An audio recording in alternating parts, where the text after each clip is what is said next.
Bonjour, j'ai le plaisir de vous présenter mon livre L'Archive paradoxale, Penser l'existence avec le roman francophone subsaharien qui paraît cette année aux presses de l'Université de Montréal. Alors, comme le titre l'indique, le livre s'intitule, ou plutôt le sous-titre, c'est Penser l'existence. Et c'est un titre qui dit l'essentiel de ce que je voudrais faire, ou ce que j'ai voulu faire dans ce livre, à savoir examiner la littérature en tant que mode de penser l'existence. Alors, l'idée m'est venue avec la fréquentation des auteurs caribéens et américains, des auteurs et autrices comme Maryse Condé, Toni Morrison, Frederick Douglass et principalement Édouard Glissant, à qui j'ai consacré mon premier livre. En fréquentant ces auteurs, j'ai constaté qu'il y avait de façon assez récurrente une certaine insistance sur le fait que le système esclavagiste tend à effacer tous les repères culturels que les esclaves pourraient avoir. Et donc, il y a une question assez naïve, je suppose, qui consiste à se demander, mais pourquoi? Si l'esclavage est un système qui a des fins économiques, qui est d'utiliser la force de travail des personnes, pourquoi s'intéresse-t-il aussi à des choses qui pourraient paraître totalement différentes de l'économie, des choses comme les repères culturels, les rituels, la connaissance de l'histoire, ce genre de choses. Donc, c'était une question qui me paraissait à la fois un peu évidente, mais en même temps qui paraît peut-être se prêter à une élaboration beaucoup plus à développée que ce que l'on pourrait se dire à première vue, à savoir il s'agit d'écraser l'esclave pour qu'il puisse simplement être une sorte de bête de somme, je suppose. Euh, et donc, en regardant de près à cette question, je me suis rendu compte qu'il y a quelque chose qui est comme une sorte d'idée qu'il faudrait peut-être développer davantage, l'idée qui consisterait à dire que pour faire un esclave, il faut briser l'homme et que on brise l'homme à travers cette sorte d'effacement disons d'attaques que l'on dirige contre les moyens culturels, contre toute l'existence symbolique que l'esclave peut avoir. Et donc, de là, j'ai eu l'idée que ce que la crise, l'esclavage en tant que crise, ce il nous révèle, c'est qu'il y a quelque chose qui constitue l'homme au-delà de l'existence purement matérielle, et ce quelque chose est d'ordre culturel, d'ordre symbolique. Et la question que j'ai voulu me poser, c'est où exactement cette constitution se fait.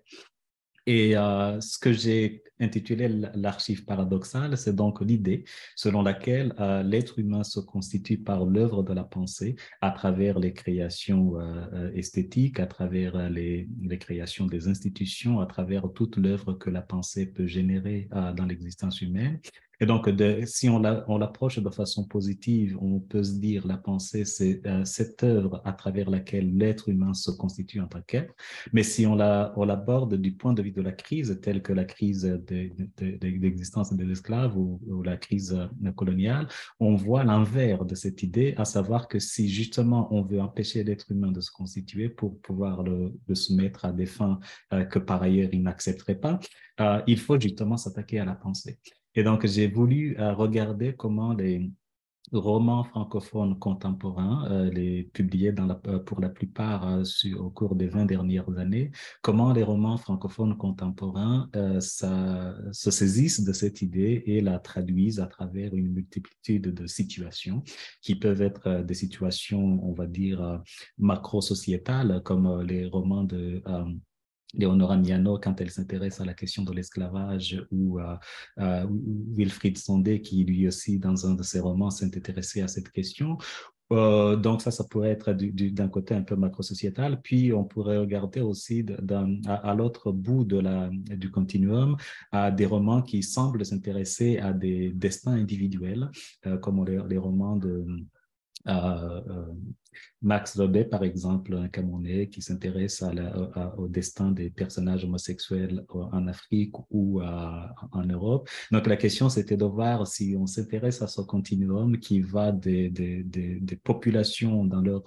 existence collective aux individus dans leur existence quotidienne, comment on peut suivre ce fil de la pensée qui constitue les individus. Et le fil conducteur pour moi était toujours de regarder la crise. L'idée, c'était que la crise nous révèle cela que par ailleurs on prend pour acquis. C'est quand on est dans une situation de crise que l'on se rend compte combien on s'était jusque-là reposé sur l'œuvre de la pensée et que quand cette œuvre était remise en question, c'est à ce moment-là qu'on voit comment l'œuvre de la pensée se constitue. Donc le livre s'intitule L'archive paradoxale pour cette précise raison que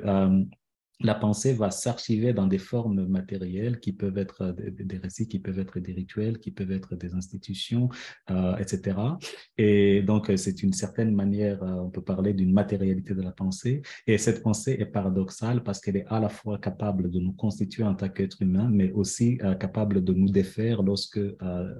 nos adversaires, par exemple, s'y attaquent. Telle était un peu l'idée au cœur du livre. Alors, ayant posé un peu cette idée que j'essaie de développer à travers une sorte d'appareil critique, on va dire, interdisciplinaire, puisant aux ressources de la sémiotique, de la philosophie, et dans une certaine mesure aux études environnementales de l'écologie. En ayant posé cette idée-là, j'ai voulu, à travers les différents chapitres, regarder à des aspects assez spécifiques de ce que cette œuvre de la pensée fait dans l'existence des gens. Donc, le premier chapitre, par exemple, va s'intéresser à l'esthétique, au travail esthétique en tant que l'un des endroits où l'archive paradoxale va se manifester à travers ce que j'appelle l'acte de s'autoriser, de la même manière qu'un auteur est autorisé ou s'autorise à produire l'œuvre qui va être la sienne. Je considère l'œuvre l'œuvre esthétique comme une façon que les êtres humains se donnent pour, d'une certaine manière, prendre en charge leur propre existence. Et donc, c'est cela que j'appelle s'autoriser. Et dans ce travail de l'esthétique, on pourra avoir, par exemple, soit des actes réels d'êtres humains qui s'autorisent, soit des pastiches de cet acte de s'autoriser, des pastiches qui ont toujours des fins très précises, qui sont par exemple des abus de pouvoir ou des recherches de pouvoir, etc. Donc, ça pourrait être un des lieux pour être l'esthétique. Un autre chapitre va se concentrer sur ce que j'appelle la façon de soi, la manière dont les êtres humains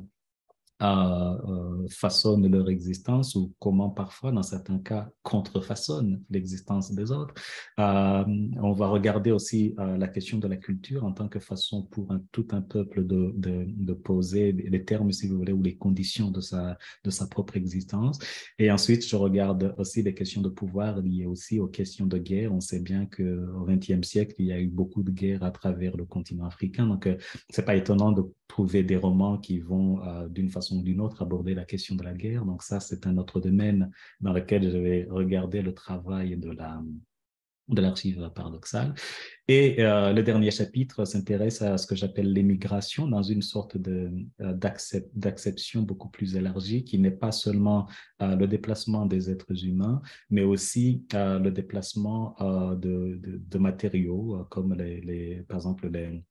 les ressources minières comme les commodités, les biens du commerce capitaliste, comme aussi la migration des main-d'œuvre, et jusqu'à par exemple, aussi la migration des particules, comme par exemple la capacité de pouvoir polluer l'océan au Japon et d'affecter la vie des gens